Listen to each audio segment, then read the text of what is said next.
राधे कृष्ण राधे कृष्ण। तुलसी पूजन, ध्यान, नाम अष्टक तथा तुलसी स्तवन का वर्णन। नारद जी ने पूछा, प्रभु तुलसी भगवान नारायण की प्रिया है, इसलिए परम पवित्र है, इसलिए वे संपूर्ण जगत के लिए पूजनीय है। परंतु उनकी पूजा का क्या विधान है, उनकी स्तुति के लिए कौन सा स्तोत्र है, यह मैंने अभी तक नहीं सुना है। मुने किस मंत्र से उनकी पूजा होनी चाहिए? सबसे पहले किसने तुलसी की स्तुति की है? किस कारण से वह आपके लिए भी पूजनीय हो गई? और ये सब बातें आप मुझे बताइए।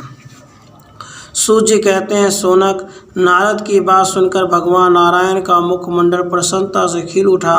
उन्होंने पापों का ध्वंस करने वाली परम पुण्यमयी प्राचीन कथा कहनी आरंभ कर दी। भगवान नारायण ऋषि बोले, मुने भगवान श्रीहरि तुलसी को पाकर उसके और लक्ष्मी के साथ आनंद करने लगे। उन्होंने तुलसी को भी गौरव तथा सौभाग्य में लक्ष्मी के समान बना दिया। लक्ष्मी और गंगा ने तो तुलसी के नवसंगम सौभाग्य और गौरव को सह लिया, किंतु सरस्वती क्रोध के कारण यह सब सहन न कर सकी।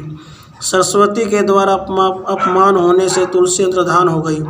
ज्ञान संपन्ना देवी तुलसी सिद्ध योगिनी एवं सर्व सिद्धेश्वरी थी, अतः उन्होंने श्रीहरि की आंखों से अपने को सर्वत्र ओझल कर लिया। भगवान ने उसे न देखकर सरस्वती को समझाया और उससे आज्ञा लेकर वे तुलसी वन में गए।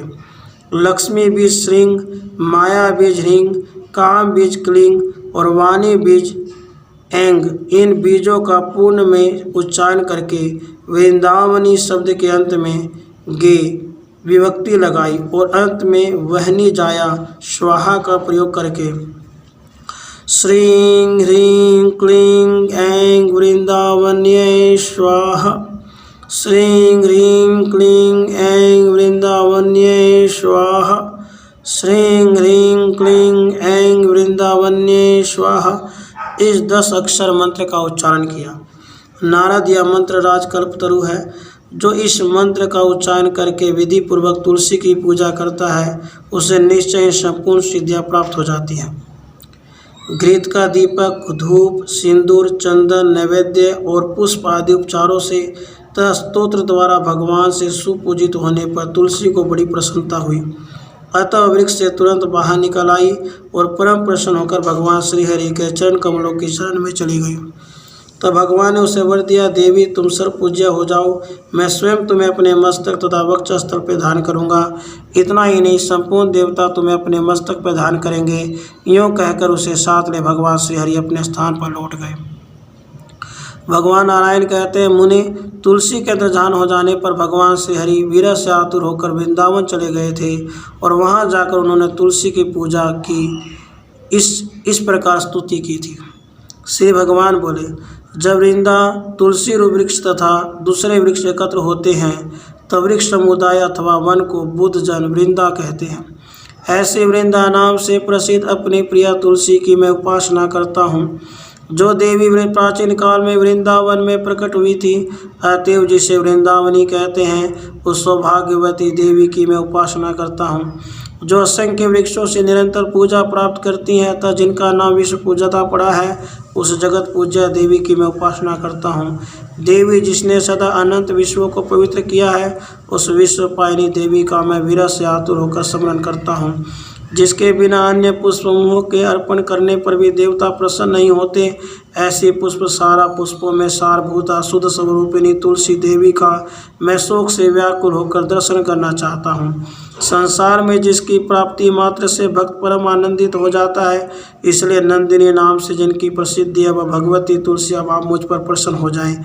जिस देवी की अखिल विश्व में कहीं तुलना नहीं है, अतएव जो तुलसी कहलाते हैं, उस अपनी प्रिया को मैं शरण ग्रहण करता हूँ। वह साध्वी तुलसी वृंदावन रूप से भगवान श्री कृष्ण की जीवन स्वरूपा है और उनकी सदा प्रियतमा होने से कृष्ण जीवनी नाम से विख्यात वह देवी तुलसी मेरे जीवन की रक्षा करे। इस प्रकार स्तुति करके लक्ष्मीकांत भगवान श्रीहरि वहीं बैठ गए। इतने में उनके सामने साक्षात तुलसी प्रकट हो गई। उस साध्वी ने उनके चरणों में तुरंत मस्तक झुका दिया। अपमान कारण उन मानुनी की आंखों से आंसू बह रहे थे, क्योंकि पहले उसे बड़ा सम्मान मिल चुका था। ऐसी प्रिया तुलसी को देखकर प्रियतम भगवान श्री हरि ने तुरंत उसे अपने हृदय में स्थान दिया। साथ ही सरस्वती से आज्ञा लेकर उसे अपने महल में ले गए। उन्होंने शीघ्र ही सरस्वती के साथ तुलसी का प्रेम स्थापित करवाया। साथ ही भगवान ने तुलसी को वर दिया, देवी तुम सर्व पूज्या और सिरोधार्या हो, तुम सब लोग तुम्हारा आदर एवं सम्मान करें। भगवान विष्णु के इस प्रकार कहने पर वह देवी परम संतुष्ट हो गई। सरस्वती ने उसे हृदय से लगाया और अपने पास बैठा लिया। नारद, लक्ष्मी और गंगा इन दोनों देवियों ने मंद मुस्कान के साथ विनय पूर्वक साध्वी तुलसी का हाथ पकड़कर उसे भवन में प्रवेश कराया।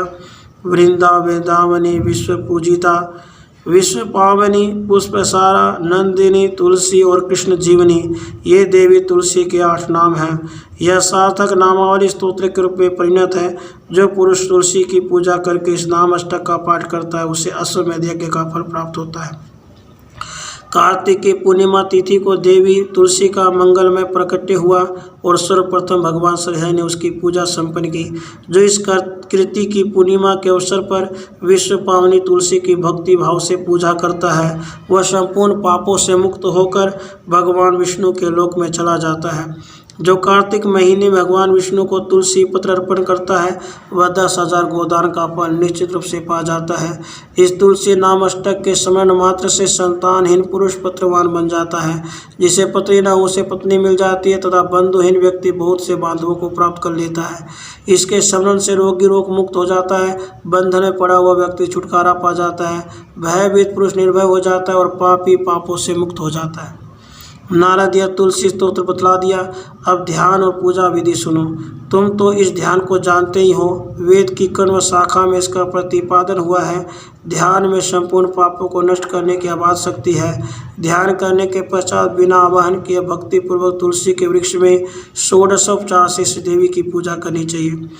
परम साध्वी तुलसी पुष्पों में सार है, ये पूजनीय तथा मनोहारिणी है। संपूर्ण पाप रूप ईंधन को भस्म करने के लिए प्रज्वलित अग्नि के लपट के समान है।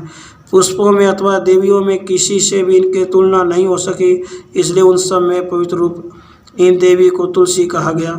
ये सबके द्वारा अपने मस्तक पर ध्यान करने योग्य हैं। सभी को इन्हें पाने की इच्छा रहती है। विश्व को पवित्र करने वाली ये देवी जीवन मुक्त हैं। भक्ति और भगवान श्री हरि की भक्ति प्रदान करना इनका स्वभाव है। ऐसी भगवती तुलसी की मैं उपासना करता हूँ। विद्वान पुरुष इस प्रकार ध्यान, पूजन और सत्वन करके देवी तुलसी को प्रणाम करें। नारद तुलसी का उपाख्यान कह चुका, पुनः क्या सुनना चाहते हो? राधे कृष्ण, राधे कृष्ण।